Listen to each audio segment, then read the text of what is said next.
আপনাদের দুজনের মধ্যে কে বেশি ইনকাম করে? আমার মনে হয় ও বেশি করে। এই তোর পাশে যে ছেলে বসে আছে না, ওকে বলবি আই লাভ ইউ। আর এই শুধু আই লাভ ইউ বললে হবে না, জড়িয়ে ধরে চুমু খেয়ে বলবি আই লাভ ইউ। আপনার জীবনে এমন একটা সিক্রেট বলেন যা কেউ জানে না। I am a very good কিসার, I can kiss very good.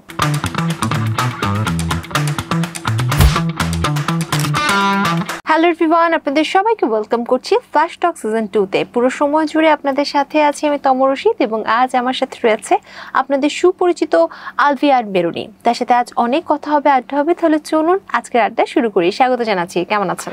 আলহামদুলিল্লাহ ভালো আছি, আপনি কেমন আছেন? খুব ভালো আছি আমি। এখন ব্যস্ততা কি নিয়ে যাচ্ছে? এখন আপকামিং দুটি গান আমরা রেডি করেছি, তো ওটা নিয়ে আমরা এন্ড প্রসেসে আছি, কারণ আমাদের শুটিং ডেট লক হয়ে গিয়েছে। তো ওটার প্রিপারেশন চলছে, ক্লোদিং এন্ড এভরিথিং আমরা অ্যারেঞ্জ করছি।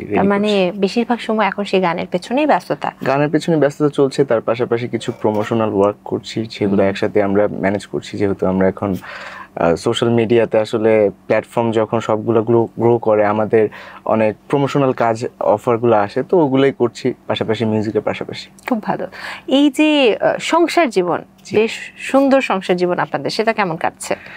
আলহামদুলিল্লাহ, আল্লাহর অশেষ রহমতে খুবই সুন্দর কাটছে। আমি বলবো যে সংসার জীবনটা আসলে আল্লাহর একটা বরকত থাকে সবসময়, এটা একটা গিফট ফ্রম আল্লাহ। সো আমি ওটা অনেক বিলিভ করি। আর জীবনে জীবন, মৃত্যু আর বিয়ে এটা আল্লাহর হাতেই লেখা থাকে, তো এটা অ্যাকসেপ্ট করে নিয়ে আগানোটাই জীবনের সবচেয়ে সুন্দর একটা ডিসিশন। তো আলহামদুলিল্লাহ খুব সুন্দর জীবন কাটছে সংসার জীবন। মানুষের ভালো কথা শুনলেও ভালো লাগে। এই যে জীবনের কথা বলছেন, সেই জীবনের বেশ কিছু সময় জুড়ে রয়েছে মিউজিক। সেই মিউজিকের সাথে যে ভালোবাসা বা মিউজিককে নিজের করে নেওয়া, জার্নিটা কিভাবে শুরু হয়েছিল? জার্নিটা আসলে শুরু হয় ব্যাক ইন 2015। তখন আসলে আমি আমার O levels A levels complete করে একটা ব্রেক টাইম পিরিয়ড পাই। তো তখন সবাই দেখা যেত, আমার ফ্রেন্ডসরা সবাই ইন্টারনেট নিয়ে অনেক ঘাটাঘাটি করতো বা গেমস খেলতো বা মুভি দেখতো, বাট আমার সবসময় একটু ইন্টারেস্ট জাগতো যে কিছু একটা করার বা কিছু একটা ট্রাই করার। তো তখন আমি আসলে গান শোনার প্রতি একটু আকর্ষণ জাগে। আমি অনেক ইন্টারন্যাশনাল মিউজিকটা শোনা শুরু করি, ইলেকট্রনিক মিউজিকের প্রতি আমার একটা আকর্ষণ জাগে। তখন আমি একসময় চিন্তা করলাম যে আমিও যদি মিউজিক বানাতে পারতাম, আমার তো ভিতর থেকে আমার একটা টিউন আসে বা একটা সুর আসে, আমার কাছে মেলোডিগুলা আমার মাথার মধ্যে অনেক খেলে। তো ওটাকে আমি যদি বাস্তবায়ন করতে চাই, আমার মিউজিকটা শিখতে হবে। তো তখন আমি ইন্টারনেটের হেল্প নিই, কম্পিউটারের হেল্প নিই, তারপরে শিখে নিজে পড়ে শিখে নিজেকে সেলফ টট করে মিউজিকটা টোটাল যত ডিজিটাল অডিও ওয়ার্কস্টেশন আছে সব কিছুর ব্যাপারে ইনফরমেশন নিয়ে মিউজিক্যাল থিওরিগুলো শিখি, সব কিছু স্টেপ বাই স্টেপ শিখে আমি মিউজিকটা করার প্রতি একিউপড হই। তো স্টার্টিংটা আমার আসলে হয় ইন্ডিয়াতে। আমি সোনি মিউজিকের সাথে অ্যাডিশনাল প্রোগ্রামার হিসেবে আমি কাজ করেছি মুম্বাইতে। তো মুম্বাইতে আমি আর 2-3 বছরের মতো কাজ করার পর আমি 2018-এ জার্নিটা শুরু করি বাংলাদেশি মিউজিক ইন্ডাস্ট্রিতে। তখন আমাদের একটা অনেক ভাইরাল একটা গান হয়ে যায়, বসেন যে গানটা। আমি প্রত্যয় মিলে প্ল্যান করে অনেক ইজিলি একটা ট্র্যাক করে ফেলি। দেখি যে অনেক মানুষ এটা পছন্দ করছে, ইলেকট্রনিক মিউজিকটা বা একটু পাওয়ারফুল মিউজিকটা মানুষরা খুব নিতেছে, খুব অ্যাকসেপ্ট করতেছে।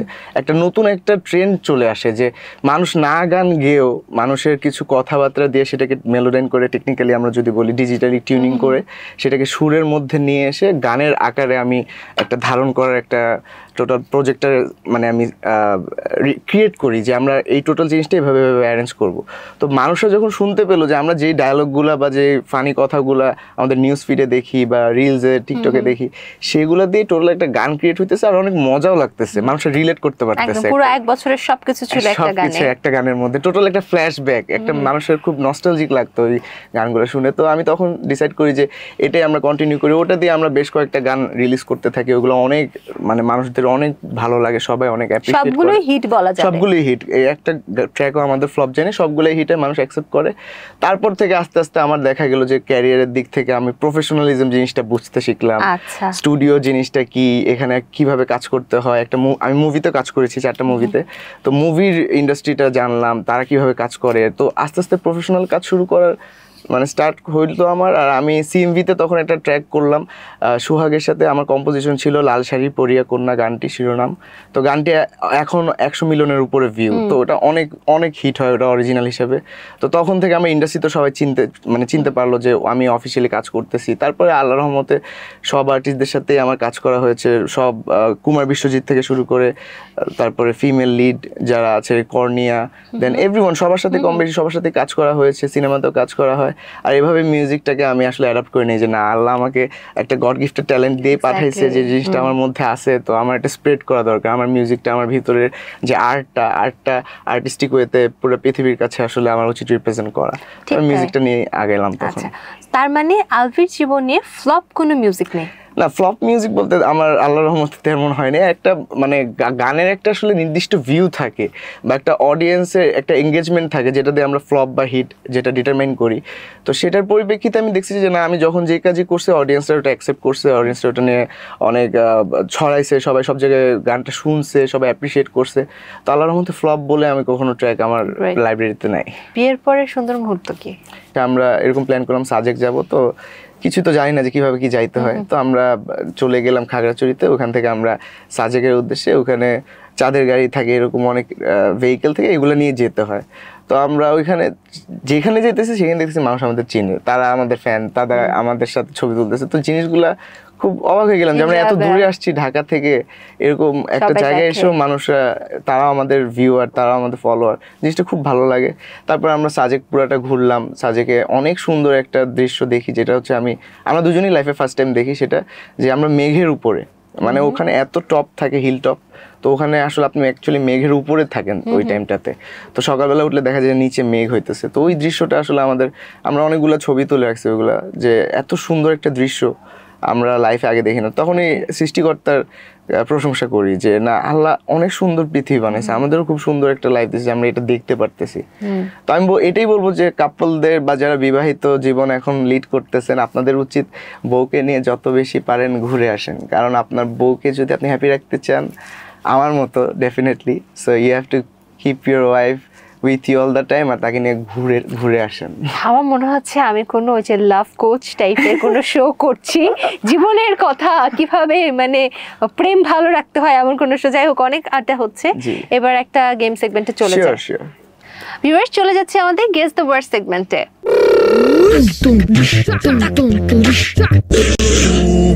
স্টার্ট। অ্যাসাইনমেন্ট। আবার অ্যাসাইনমেন্ট। রাজনীতিবিদ। অ্যাসাইনমেন্ট। বুঝতেছি না, নেক্সট। অ্যাসাইনমেন্ট। লিখতেছি। অ্যাসাইনমেন্ট। বুঝতেছি না। অ্যাসাইনমেন্ট। নেক্সটে যাই। অ্যাসাইনমেন্ট। অ্যাসাইনমেন্ট। নির্দেশিকা। আবার নির্দেশিকা। নির্দেশিকা। নীলা। নীলাকে? না না, আমি ভাবতেছি এটা বলতে। নীলাকে ধরতে হবে তো, দাঁড়ান। না না, নির্দেশিকা। নির্দেশিকা। লিন্ডেশিয়া। নির্দেশিকা। নির্দেশিক। নির্দেশিকা। নির্দেশিকা। নির্দেশিকা। নির্দেশিকা। নির্দেশিকা। মিউজিশিয়ান। মিউজিক। মিউজিশিয়ান। আবার মিউজিশিয়ান। পিপিলিকা। মিউজিশিয়ান। মিউজিশিয়ান। হ্যাঁ। অনামিকা। আবার অনামিকা। আবার অনামিকা। আমি জানি না। অনামিকা। বুঝতেছি না। অনামিকা। অনামিকা। আঙ্গুল। অনামিকা। টপ। অনামিকা। অনামিকা। হসপিটাল। অনামিকা। বুঝতেছি না। অনামিকা। অনামিকা। অনামিকা হইছি। তারকারাজি। আবার তারকারাজি। দারুচিনি। তারকারাজি। আজকে না শুনি। না শুনেন না আপনি আর। তারকারাজি। বুঝতেছি না। তারকারাজি। একটু আমাকে তারকা। কথা। তারকা। তারকা। তারকা। রাজি। তারকা। রাজি। রাজনীতি। জি জি। জি। রাইন। জি। রানী। জি। বুঝতেছি না, আমি সত্যি বুঝতেছি না। ওকে, বাদ। পরেরটা। Piano. Miracle. Piano. Miniso. Piano. Piano. Piano. Piano. অট্টালিকা। আবার অট্টালিকা। বুঝতেছি না। অট্টালিকা। কথা বলা। অট্টালিকা। বুঝতেছি না। অট্টালিকা। কথা বলা। অট্টালিকা। অট্টালিকা। অনেক দিন। না, বাদ দেন, এটাও বাদ দেন। পরেরটা তটিনী। তো কি? তটিনী। বুঝতেছি না। তটিনী। তটিনী। সতীন। তটিনী। টটিনি। হ্যাঁ। টটিনি। আমি এবারটা ফার্স্ট টাইম শুনতেছি। আচ্ছা, নামান হেডফোন, নামান নামান নামান Oh. নামান। It's আচ্ছা, very tough. Hey game. This is the first time I'm playing, and I would say this is the very tough game. ওকে, ঠিক আছে, আবার প্রশ্নে ফেরত যায়। জি। জীবন দুই রকম, সিঙ্গেল লাইফ, ম্যারিড লাইফ, কোনটা বেশি ভালো কি মনে হয়? Married life. সিঙ্গেল লাইফ নিবেন না? না। কেন? সিঙ্গেল লাইফটা আসলে অনেক ওরকম ডিসিপ্লিন মেনটেন করা হয় না সিঙ্গেল লাইফে। সিঙ্গেল লাইফটা অনেক নিজের উপর ডিপেন্ডেন্ট থাকা হয়, তো ওটার থেকে আমার মনে হয় ম্যারিড লাইফে একটা রুলস অ্যান্ড রেগুলেশনের মধ্যে দিয়ে থাকা হয়, লাইফ একটা ডিসিপ্লিন থাকে, আচ্ছা, আর আল্লাহর বরকত থাকে। আচ্ছা, লাস্ট কবে ঝগড়া হয়েছে? লাস্ট ঝগড়া আমাদের প্রত্যেকদিনই টুকটাক একটু হইতে থাকে, বাট এটা কোনো ঝগড়া না। আচ্ছা, লাস্ট কখন হয়েছে? অনেকদিন আগে, I think maybe a month ago. আজেরা লিমিটেডের সাথে যাত্রা শুরু হলো কিভাবে?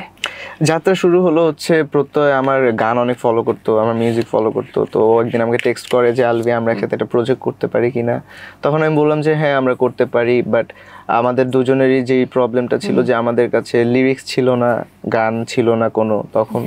তো আমি ওকে বললাম যে তোমার কোনো ফ্রেন্ড টেন কেউ গান টান করে নাকি, কারোর কাছে, অনেকের কাছে তো গান লেখা থাকে, মৌলিক গান শখের বসে লিখে করে রাখে। তো আমাকে বলে যে না, এরকম তো কেউ নাই। সো আমি চিন্তা করলাম যে যেহেতু আমাদের কাছে লিরিক্স নাই, কোনো গানের স্ট্রাকচার নাই, সো আমরা একটা কাজ করি যেটা মানুষরা এখন দেখতেছে নিউজ ফিডে, যেটা এখন অনেক ভাইরাল হয়ে যাইতেছে, যে ডায়লগগুলো মানুষরা মিমিক্রি করতেছে, মিমস বানাচ্ছে, আমরা সেই ডায়লগগুলোকে নিয়েই আসলে একটা কিছু ক্রিয়েট করি। তো আমি এই গানটা আমার বানানো হয় এক রাতের মধ্যে, বসন বসন গানটা, যে গানটা কথা বলছি, তো এই গানটা আমি এক রাতের মধ্যে বসে বসে স্ট্রাকচার করে বানায় ফেলি। তারপরে ও আমাকে বললো যে ইটস অ্যান ভেরি, মানে খুবই একটা ইউনিক আইডিয়া, যেটা আগে কেউ করেনি, একদম স্ক্র্যাচ থেকে নিয়ে সেটাকে নিয়ে হিরো বানানো। Exactly, taking something from the scratch and make it a masterpiece. কারণ এই জিনিসটা সবাই ভাইব করছে, সবাই বিয়েতে, হলুদে, জন্মদিনে সব জায়গায় এটা প্লে করছে, সবাই নাচে। তো টোটাল সেগমেন্টটা আমি ক্রিয়েট করি, আর মিউজিকটাও আমি অনেক ইউনিক করে করি, কারণ আমার সবসময় ওটাই টার্গেট ছিল, যাতে মিউজিকটা মানুষকে যাতে ইনফ্লুয়েন্স করে এই গানটা শুনতে। এত গানের ভিড়ে বেস্ট গান কোনটা? বেস্ট একটাই? একটা গান আমি যদি বলি বেস্ট, আমি এখন পর্যন্ত বলবো the first one that I did. আমি বলবো যে বসেন বসেন, যে গানটা আমি একটা নতুন একটা ডাইমেনশন দিতে পারছি গানের ইন্ডাস্ট্রিতে, একটা রেভলিউশন আনতে পারছি, যে মানুষরা এরকম ধরনের গানও শুনতে পারলো, একটা ইনভেনশন আমি বলবো। ওই সৃষ্টিটাই আমার কাছে সবচেয়ে শ্রেষ্ঠ থাকবে সবসময়, কারণ ওই সৃষ্টিটা আসলে নতুন কিছু ছিল, যেটা মানুষের নতুনভাবে পাইছে। মিউজিকের পাশাপাশি গান লেখা হয়েছে?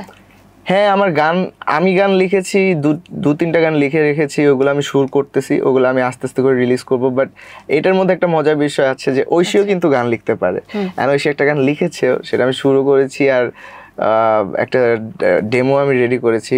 তো ঐশীর কিন্তু অনেক হিডেন ট্যালেন্ট আছে, ও কিন্তু খুব ভালো লিখতে পারে, অনেক সুন্দর করে আমাদের যে পুরা লাভ স্টোরিটা, আমাদের ফার্স্ট টু লাস্ট, কিভাবে আমাদের দেখা, কিভাবে প্রেম, কিভাবে বিয়ে, এই টোটাল জিনিসটা নিয়েও একটা বইয়ের মতোই লিখে ফেলছে, মানে ও নোটসের, ফোনের নোটের মধ্যে। কারণ ও অনেক সুন্দর লিখতে পারে, আর অনেক গুছিয়ে লিখতে পারে, তো এটা ওর একটা হিডেন ট্যালেন্ট আছে। ওকে, মিউজিশিয়ান হিসেবে সবাই আপনাকে পছন্দ করে বা করতো, হুট করে আপনি টিকটকারও হয়ে গেলেন, ব্যাপারটা কি সত্য? না, cause I am not using it to like just to do TikTok. আমি আমার গান প্রমোটের জন্য আমার টিকটক প্ল্যাটফর্ম ইউজ করতে হচ্ছে। ওকে ওকে, ভিন্ন মতদর্শন, ভিন্ন মতদর্শন। ওকে, যাক, আলোচনা অনেক দূর এগিয়ে গেছে, আরেকটা গেম সেগমেন্টে চলে যায়। শিওর ভিউয়ার্স, চলে যাচ্ছি আমাদের ধাঁধা রাউন্ডে।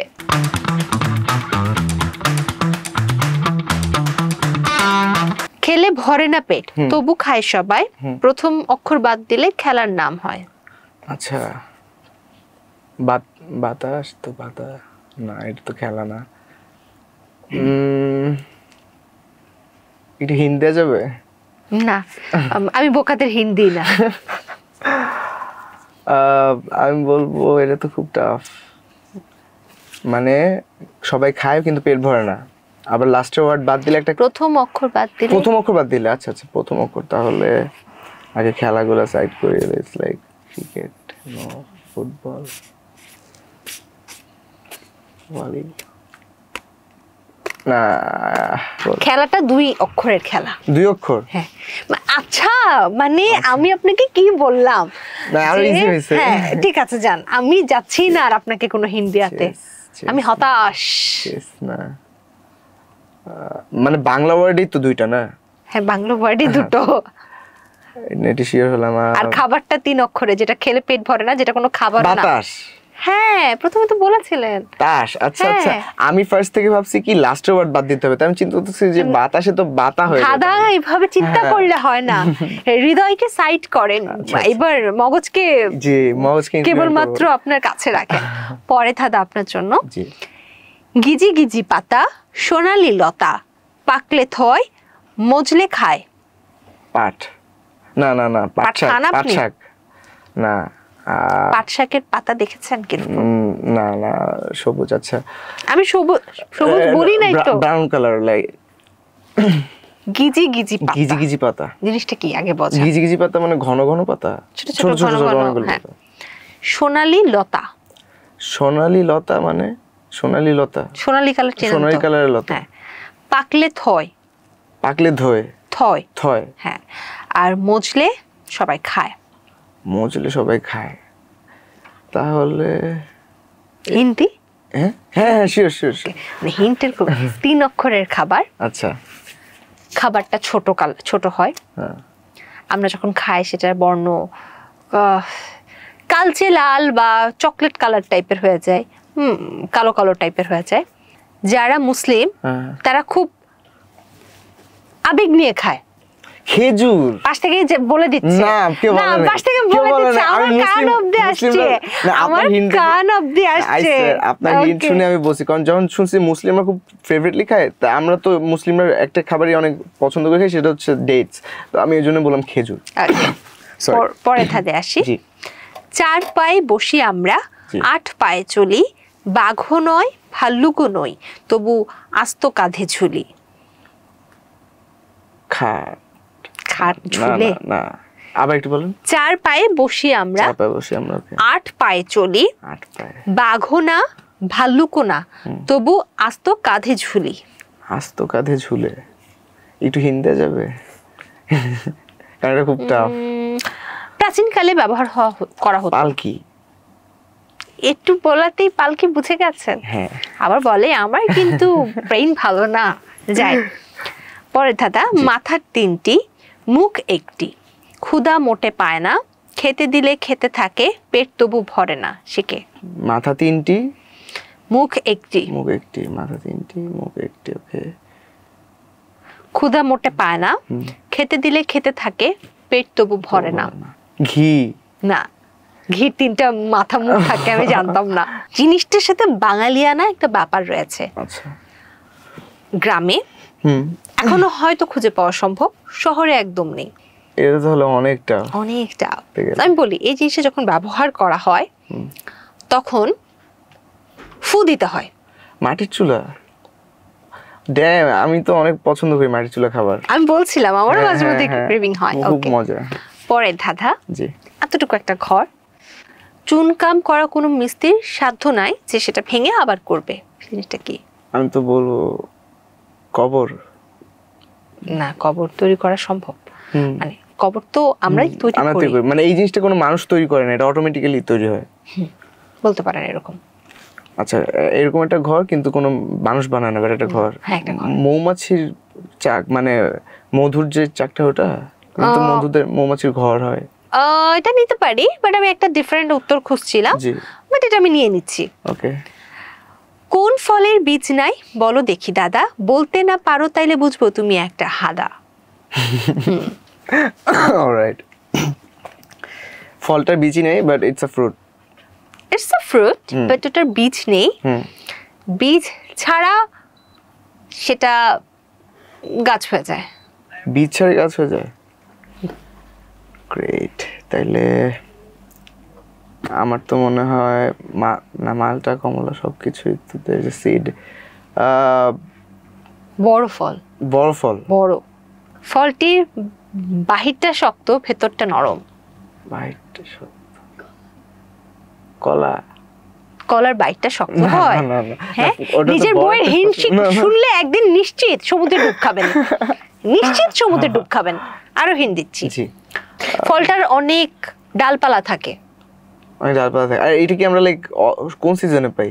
সব সময় পাই। সব সময়? হ্যাঁ, ডালপালা কিন্তু আমি একটা মানে অন্য হিসেবে বলেছি, মূলত এটা ডালপালা না, আঁশ বলতে পারি। ফলটার অনেক আঁশ রয়েছে বাইরের অংশে। এরকম ফল আরেকটু হিন্ট দেন না। খুব টাফ লাগতেছে। I don't know why. ম্যাথমেটিক্সে ফেল করতেন? না না না, I was a good student, but Okay. এখন সবকিছু মধ্যে ইটস ভেরি টাফ, কারণ এরকম প্রশ্ন তো মানে আমি অ্যানালাইটিক্স, ওই যে থাকে না অ্যানালাইটিক্যাল অ্যাবিলিটিস, এটা থেকে Exactly. অলওয়েজ জিরো পেতেন? No no no, I was not that bad, but Okay. এখন রিলেট করতে পারতেছি না, আচ্ছা, কেন আর একটু বড় hint ফল দিই। তো, বাট অল্প। এই বড় ফলটিতে ডাবের মতো পানিও থাকে, নারকেলের মতো মানে নারকেলও থাকে। ফলটি কি? নারকেল, ডাব, নারকেল। নারকেল। ও মাই গড। ধাঁধাতে অনেক ভালো করেছে। সো খাবার বাদে বাকি সবই আপনি ভালো চিনেন, বোঝা গেল। জি। এবার তাহলে পরের কোয়েশ্চেন আনসারে আবার চলে যাই। শিওর। ওকে, আপনি একজন সফল মিউজিশিয়ান, নতুন যারা আসতে চায় মিউজিশিয়ান হতে চায় তাদের জন্য কোনো পরামর্শ? অবশ্যই আমার দিক থেকে আমি পরামর্শ রাখবো একটি, সেটি হচ্ছে যে আপনারা আপনাদের নিজেদের প্ল্যাটফর্মটা নিয়ে আগান। আপনারা বসে থাকেন না যে কে এসে আপনাকে অনেকগুলো টাকা দিবে, সেই টাকা দিয়ে আপনি মিউজিক ভিডিও করবেন বা আপনি একটা প্রফেশনাল অডিও বানাবেন। নিজে যতটুকু পারেন ততটুকু দিয়ে আপনি আগানো শুরু করেন, কারণ এটা একটা জার্নি। এটা একদিনের মধ্যে সব কিছু টার্ন ওভার হয়ে যাবে বা একদিনের মধ্যে সব চেঞ্জ হওয়ার মতো কোনো কিছু না। মিউজিকে করতে হলে আপনার মিউজিকের প্রতি ভালোবাসা থাকতে হবে, অনেক ধৈর্য থাকতে হবে, কারণ এটা একটা টাইম টেকিং প্রসেস। আপনি আস্তে আস্তে আপনার মিউজিক মানুষকে চিনাবেন, আপনার পার্সোনালিটি মানুষরা চিনবে, তারপর আপনাকে তারা ভালোবাসা শুরু করবে, অ্যাকসেপ্ট করা শুরু করবে। সো এখানে অনেক ধৈর্য নিয়ে কাজ করতে হবে, ভালোবেসে কাজ করতে হবে, অবশ্যই মিউজিকে সফলতা পাবেন। একদম ঠিক। এখন পর্যন্ত কোনো নাটকে কাজ করা হয়েছে? এখন পর্যন্ত আমি আর ঐশী মিলে 2টা নাটক করেছি। একটা রিলিজ হয়েছে, না, 2টার মধ্যে 2টাই আনরিলিজ, এখনো রিলিজ হয়নি, এডিট চলছে হয়তো। আর ইনশাল্লাহ সামনে আমরা যদি একসাথে করি হয়তো নাটক করা হবে। আমাদের কিছু স্ক্রিপ্ট আছে মাথায়, প্ল্যানিং এ, তো সেইগুলো আমরা একসাথে কাজ করতে পারি। কিছুদিন আগে আপনাদের একটা ডিভোর্সের গুঞ্জন শোনা গিয়েছিল, কেন? এটা আসলে হয়েছে কারণ আমরা ওই টাইমে আমি আর ও ডিসাইড করি যে আমরা সোশ্যাল মিডিয়াতে মানে সেরকম অ্যাক্টিভ থাকবো না, তেমন পোস্ট করব না, কারণ আমার মনে হচ্ছিল যে মানুষের নজর লাগতেছে বা হয়তো মানুষরা অনেক গসিপ করতেছে। তো আমরা ভাবলাম যে আমরা সোশ্যাল মিডিয়া নিয়ে তো অলওয়েজই থাকি, অনেক এঙ্গেজ থাকি, তো আমরা একটু ব্রেক নিই, আমরা একটু বিরতি নিই, আমরা একটু সোশ্যাল মিডিয়া থেকে ব্রেক নিয়ে লাইফে ফোকাস করি, এটা আমি চিন্তা করলাম। তখন আমরা সোশ্যাল মিডিয়াতে পোস্ট করতাম না তেমন, তো মানুষ সেখান থেকে একটা গেস করে নিল, ধারণা করলো যে আমাদের হয়তো ছাড়াছাড়ি হয়ে গিয়েছে বা আমরা হয়তো একসাথে নাই, এরকম একটা মানুষের ধারণা, অনেক নানান ধারণা আসলো। বাট এরকম কিছুই না, আমরা অলওয়েজই একসাথে ছিলাম। আমরা হয়তো সোশ্যাল মিডিয়াতে পোস্ট করি নাই, সোশ্যাল মিডিয়াতে অ্যাক্টিভ থাকি নাই, দ্যাটস ইট, আর কিছুই না, জাস্ট পোস্ট করি নাই, এইটুকুই। আপনার ওয়াইফকে আপনি আসলে কিভাবে দেখতে চান, পর্দাশীল নারী হিসেবে না টিকটকার হিসেবে? ডেফিনেটলি আমি আমার ওয়াইফের যেই জাজমেন্টটা সেটা রেসপেক্ট করি, যে সে তাকে কিভাবে আগে নিজেকে দেখতে চায়। তারপরে যদি আমাকে জিজ্ঞেস করা হয় আমি তাকে কীরকম দেখতে চাই, আমি অবভিয়াসলি অ্যাজ আ হাজব্যান্ড চাবো যে আমার ওয়াইফ যেন অ্যাটলিস্ট একটা মিনিমালিস্টিক সুশীলতা বজায় রাখে, যেটা অলওয়েজ বজায় রাখতেছে বিয়ের পর থেকে। ও বিয়ের পর থেকে ও টোটালি চেঞ্জ হয়ে গিয়েছে, ওর আউটলুক, ওর গেট আপ, ওর ক্লোদিং, এভরিথিং ও অনেক অনেক ভালো করে সুন্দর করে মেনটেন করতেছে, যেটা নিয়ে আমার কোনো কমপ্লেন নাই। সো ওকে আমি বলবো না যে তুমি এমন হও তেমন হও, কারণ ও নিজেই জিনিসটা নিজের থেকে রিয়েলাইজ করছে যে না, আমি এখন একটা বিবাহিত জীবন লিড করতেছি, এখানে আমার ফ্যামিলি আছে। তো সবার কথা চিন্তা করে ও নিজেই নিজেকে চেঞ্জ করে একটা হাউসওয়াইফ ম্যাটেরিয়ালিস্টিক ওমেন হিসেবে নিজেকে রিপ্রেজেন্ট করতে পারছে, which is a very proudful thing for me. অনেকক্ষণ ধরে আলোচনা হচ্ছে, আবার একটা গেম সেগমেন্টে তাহলে চলে যায়। শিওর। ভিউয়ার্স, চলে যাচ্ছি আমাদের র্যাপিড ফায়ার রাউন্ডে।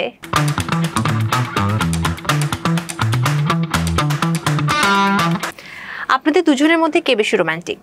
আমি। আপনাদের দুজনের মধ্যে কে বেশি ইনকাম করে? আমার মনে হয় ও বেশি করে। দুজনের মধ্যে কে বেশি ঝগড়া করে? এটা ঐশী। প্রিয় খাবার? প্রিয় খাবার পিৎজা। ঐশীর হাতের কোন রান্নাটি আপনার বেশি পছন্দের? ঐশীর হাতের প্রত্যেকটা রান্না আমার পছন্দের, বাট যেটা আমি প্রত্যেক দিন খাই সেটা হচ্ছে চা। তো ওর চাটা হচ্ছে সবচেয়ে বেস্ট, কারণ আমি প্রত্যেক দিন খাইতে হয় ওর হাতের চা। আপনার ভালোবাসার মানুষ যদি আপনাকে কখনো ধোঁকা দেয় তাহলে কি করবেন? তাহলে ওটা মেনে নিব, ভাববো যে এটাই ভাগ্যে ছিল আর তাকে যেতে দিব, কারণ কাউকে তো ধরে বেঁধে রাখা যায় না। লাইফের সবথেকে বেশি ইম্পর্ট্যান্ট পারসন কে? আমার বাবা মা, আমার ওয়াইফ আর আমার ছোট বোন। দুটো ভালো দিক এবং দুটো খারাপ দিক আপনার কি? আমার দুটো ভালো দিক বলবো যে আমি অনেক ধৈর্যশীল একটা মানুষ, অনেক ধৈর্য আমার মধ্যে। দ্বিতীয় হচ্ছে আমার মধ্যে কামনেস, মানে ঝগড়া না করা বা অন্য মানুষের দিকটা বোঝার একটা ক্ষমতা আছে, যেটা আমি সবসময় বুঝি যে না এখন ও রাগ করতেছে, আমার রাগ করা যাবে না। সেলফ কন্ট্রোল অনেক ভালো আমার, এটা দুটো ভালো দিক। আর দুটো খারাপ দিক, একটা হচ্ছে আমার অনেক ঘুম পায় আমি অনেক ঘুম প্রেমিক, আমার অনেক ঘুমাইতে হয়, মানে আমার ঘুম কমপ্লিট না হলে আমার পুরো দিনটা খারাপ লাগবে। So I am very much focused on sleep, ঘুমাই অনেক। আর হচ্ছে দ্বিতীয় দিক অবভিয়াসলি লেজি, অনেক লেজি আমি। ওকে, র্যাপিড ফায়ার শেষ। এবার প্রশ্ন, ঘুম প্রেমিক যেহেতু আপনি, ঘুমাতে যান কয়টা রাত্রে? রাতে ঘুমাতে যাই 3টা 4টা। ঘুম থেকে উঠেন কয়টায়? ঘুম থেকে অনেক লেট করে উঠি, 2টা 3টা। আপনার ভবিষ্যৎ পরিকল্পনা কি? ভবিষ্যৎ পরিকল্পনা, আমার ইচ্ছা আছে গান নিয়ে এগিয়ে যাওয়া, গান করতে থাকবো, নতুন নতুন আর্টিস্টদেরকে ফিচার করব আমার প্ল্যাটফর্মগুলোতে। তাদেরকে আমি একটা বলতে পারেন একটা সুযোগ করে দিব, যাতে তারাও তাদের ট্যালেন্টটাকে পৃথিবীর কাছে শো করতে পারে। ইন্টারন্যাশনালি মিউজিক করব, একটা টাইমে হয়তো শো করব, লাইভ পারফরমেন্সও চলে যাবে। বড় স্বপ্ন। হ্যাঁ, বড় স্বপ্ন আমার, কারণ জিনিসটা তৈরি হয়েছে একটা ভালোবাসা থেকে। তো ভালোবাসা থেকে যেহেতু তৈরি হয়েছে, এই 10টা বছর আমার ইন্ডাস্ট্রি ক্যারিয়ার টাইম হচ্ছে অলমোস্ট 10 ইয়ার্স। তো 10 বছর পর্যন্ত এত দূর আসছি, কিন্তু জাস্ট এত দূরে আসার জন্য না, আরো দূরে যাওয়ার জন্য। এই কম সময়ের মধ্যে এখন পর্যন্ত কতগুলো মিউজিক ভান্ডারে যুক্ত হয়েছে? আমার রিলিজ করা আছে এখন 100+ ট্র্যাক। মানে আমার কম্পোজিশনে ইউটিউবে বলেন বা ডিজিটাল স্টোর, স্পটিফাই, আইটিউন সব জায়গায় আমার ট্র্যাক আছে 100+ অডিও। তো আরেকটা বলছিলেন যে সিনেমায়ও কাজ করার অভিজ্ঞতা হয়েছে, সিনেমাগুলো কোনগুলো ছিল? সিনেমা ছিল হচ্ছে অ্যাডভেঞ্চার অফ সুন্দরবন, তারপরে পূজাচিরি আর সিয়াম আহমেদের শান, তারপরে হচ্ছে আপনার মিশন এক্সট্রিম, আর হচ্ছে জানোয়ার একটা সিনেমা ছিল অনন্য মামুনের। অনামিকার সাথে পরিচয় পর্ব কিভাবে হয়েছে?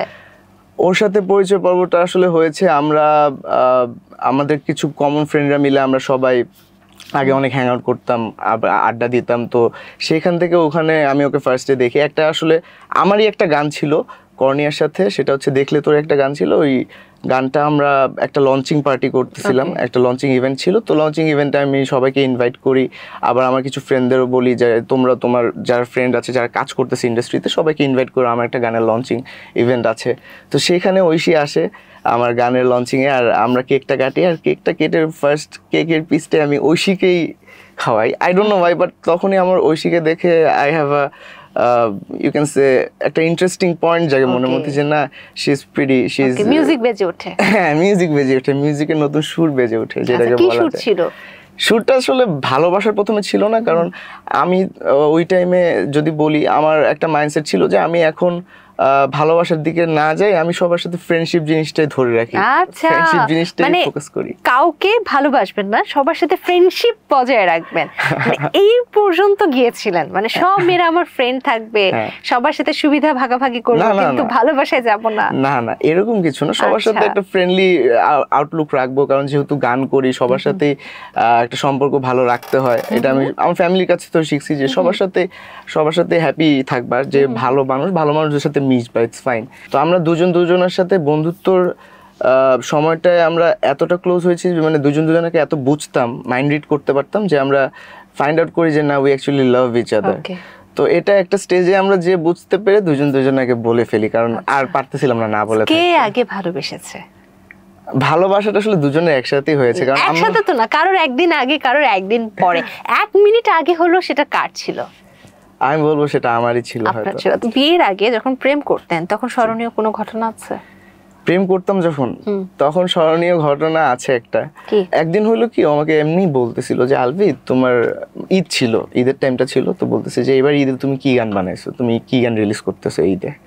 তো আমি ওকে বললাম যে আমার একটা প্ল্যানিং করছি আমি একটা গানের, তো আমি একটা ডেমো বানাইছি, তুমি কি ডেমোটা শুনবা? তো ও হঠাৎ করে বললো যে তাহলে আমাকে ডেমোটা শোনা, আমি একটু তোমার গানটা শুনি, কি গান বানাইছো তুমি ঈদে। তো আমার কাছে খুবই ইন্টারেস্টিং লাগলো যে যার সাথে আমি এতদিন ধরে ফ্রেন্ডশিপ, সে জানে আমি গান করি, সে কখনো আমাকে কিছু বললো না গানের ব্যাপারে, তো হঠাৎ করে গান শুনতে চাইলো। তো ওকে যখন গান আমি শোনালাম ঈদের, তো গানটা শুনে ফার্স্টে বললো যে আলভি আমি এই ঈদে তাহলে এই গানটা তোমার সাথে আমি করব, তুমি আর কাউকে নিও না, আমি তোমার সাথে এই ট্র্যাকটা একসাথে আমরা মিউজিক ভিডিওটা করব। তো ওই গানটা আমরা একসাথে মিউজিক ভিডিওটা করলাম, আর ওইটাই সবচেয়ে মনে করেন এখন পর্যন্ত টিল ডেট 2024-এও এখন পর্যন্ত ওটা টিকটকের রেকর্ড ভাঙতে পারে নাই। ওটার মধ্যে 2.7 মিলিয়ন ক্রিয়েশনই হয়েছে অডিওটার উপরে, ওই গানটা রূপনগরের রাজকন্যা। তো ওই গানটার এখন পর্যন্ত কেউ রেকর্ড ভাঙতে পারে নাই। Still now it's on top T1-এ, যে টিকটকে কেউ এটা রেকর্ড ভাঙতে পারেনি, এত ভিডিও কেউ বানায়নি কোনো অডিওতে। তো ওইটাই আমরা একসাথে একটা হিস্ট্রি ক্রিয়েট করি, রেকর্ড ব্রেক করি একসাথে। এই যাত্রাটা আসলে আমার কাছে খুব অ্যাডমায়ারিং, যে আসলে আমরা একসাথে জিনিসটা করতে পারছি। আপনার মান্থলি ইনকাম কত? এটা টোটালি আমার উপর ডিপেন্ড করে, যে যদি আমি কাজ করি কয়েক মাসে বেশি হয়, কয়েক মাসে কম হয়, কয়েক মাসে অনেক কম হয়।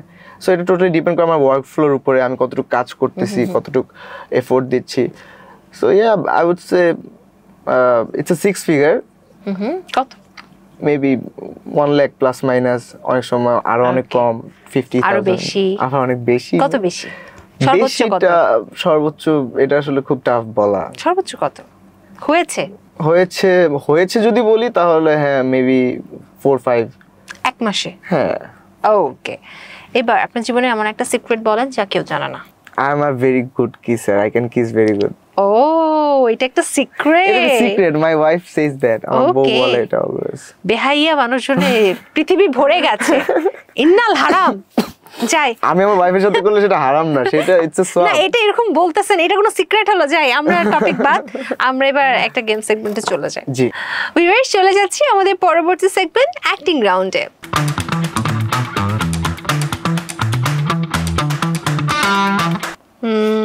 দেখি আপনার ভাগ্যে কোনটা আসে। আমি কি, আচ্ছা দেখি, এটা দেখবো কি ডিপ জল হয়ে দেন আপনি আপনার মতো। আপনার বাড়ি যে মেয়ে সাওয়ালরা আছে না, ওদেরকে একটু সাবধানে রাখবেন।